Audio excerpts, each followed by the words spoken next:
নমস্কাৰ বন্ধুসকল, আপোনালোক সকলোকে মোৰ চেনেলটোলৈ স্বাগতম জনাইছোঁ। আজিৰ ভিডিঅ'টোত কেইটামান প্ৰশ্ন আপোনালোকক মই উত্তৰসহ ক'বলৈ গৈ আছোঁ। আপোনালোকে মনত ৰাখিব, গ্ৰীষ্মকালীন অলিম্পিকত পদক লাভ কৰা অসমৰ প্ৰথমগৰাকী এথলীট কোন আছিল বুলি এটা প্ৰশ্ন আছে। সেই প্ৰশ্নটোৰ শুদ্ধ উত্তৰ কি হ'ব? হিমা দাস, লাভলীনা বৰগোহাঁই, দীপাংকৰ ভট্টাচাৰ্যী নে ভোগেশ্বৰ বৰুৱা? আপোনালোকে মনত ৰাখিব যে অলিম্পিক গেমছক সামাৰ অলিম্পিক বুলিও বা গ্ৰীষ্মকালীন অলিম্পিক বুলিও জনা যায়। আৰু অসমৰ পৰা অসমীয়া এগৰাকীয়ে 1966 চনত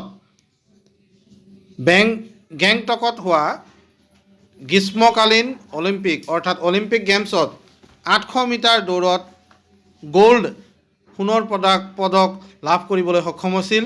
তেখেতৰ নাম আছিল ভোগেশ্বৰ বৰুৱা। তেখেতৰ জন্মদিনৰ দিনা অসমত প্ৰতি বছৰেই অভিৰুচি ক্ৰীড়া দিৱস হিচাপে পালন কৰা হয়।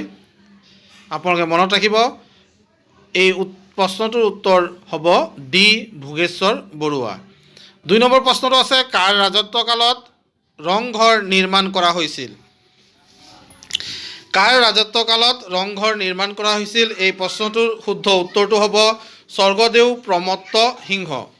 আপোনালোকে মনত ৰাখিব, স্বৰ্গদেউ প্ৰমত্ত সিংহৰ ৰাজত্বকালত ৰংঘৰ নিৰ্মাণ কৰা হৈছিল। ৰংঘৰ ক'ত আছে? ৰংঘৰ শিৱসাগৰত আছে। এতিয়া আমি যাওঁ তৃতীয়টো প্ৰশ্নলৈ। তৃতীয়টো প্ৰশ্নটো আমি পঢ়ি চাওঁ। অসম মহিলা বিশ্ববিদ্যালয় কোন ঠাইত অৱস্থিত? असम महिला विश्वविद्यालय कहाँ स्थित है? ইয়াৰ শুদ্ধ উত্তৰটো হ'ব যোৰহাট। 4 নম্বৰ প্ৰশ্নটো আছে, শ্ৰীৰামপুৰ ঠাইখনে অসমৰ সৈতে কোনখন ৰাজ্যক সংযোগ কৰিছে? শ্ৰীৰামপুৰ কিছ राज्य को असम से जोड़ता है? ইয়াৰ শুদ্ধ উত্তৰটো হ'ব পশ্চিম বংগ। আপোনালোকে মনত ৰাখিব, শ্ৰীৰামপুৰ ঠাইখনে পশ্চিম বংগক অসমৰ লগত সংযোগ কৰিছে। 5 নম্বৰ প্ৰশ্নটো, নিম্নলিখিত কোনখন চহৰত সাগৰীয় বন্দৰ আছে? ইয়াত চহৰ 4খনৰ নাম দি আছে, কোচিন, নতুন দিল্লী, কলিকতা, ভোপাল। এই 4খন চহৰৰ ভিতৰত শুদ্ধ উত্তৰ কোনটো হ'ব? আপোনালোকৰ মতামত ভিডিঅ'টোৰ কমেণ্টত জনাব। 6 নম্বৰ প্ৰশ্নটোলৈ যাওঁ। জাপানৰ মুদ্ৰাৰ নাম হৈছে ইউৱান, ইয়েন, ডলাৰ, ৰুবল। কোনটো শুদ্ধ? কমেণ্টত জনাব।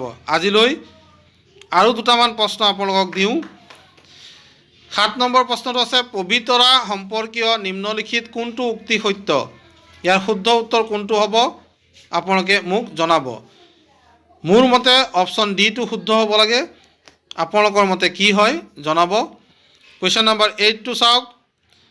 নিম্নলিখিত দলংসমূহৰ কোনখন গুৱাহাটীৰ সমীপৱৰ্তী?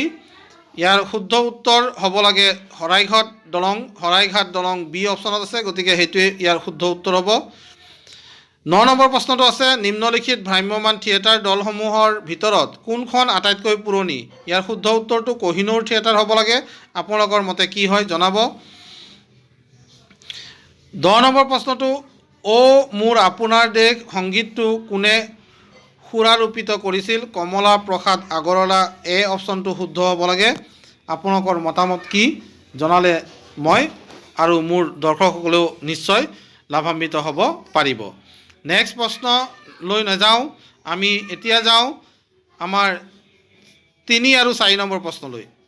3 নম্বৰ নহয়, আমি 5 নম্বৰ প্ৰশ্নলৈ যাম।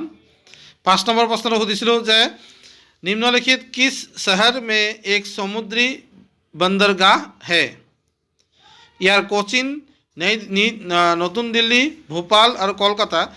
নতুন দিল্লী আৰু ভোপাল এইটো আমাৰ কেঞ্চেল হৈ যাব, কাৰণ এই দুখন চহৰৰ ওচৰত কোনো সাগৰ সংযোগ নাই। কোচিন আৰু কলকাতাৰ মাজত এখন হ'ব। গতিকে মোৰ মতে এ অপশ্যনটো শুদ্ধ হ'ব আপোনালোকৰ মতে কি হয় জনাব। আৰু 6 নম্বৰ প্ৰশ্নটোৰ শুদ্ধ উত্তৰ মোৰ মতে হ'ব লাগে বি য়েন। আপোনালোকৰ মতে কি হয় সেইটো জনালে আমি নিশ্চয় লাভান্বিত হ'ব পাৰিম। ধন্যবাদ।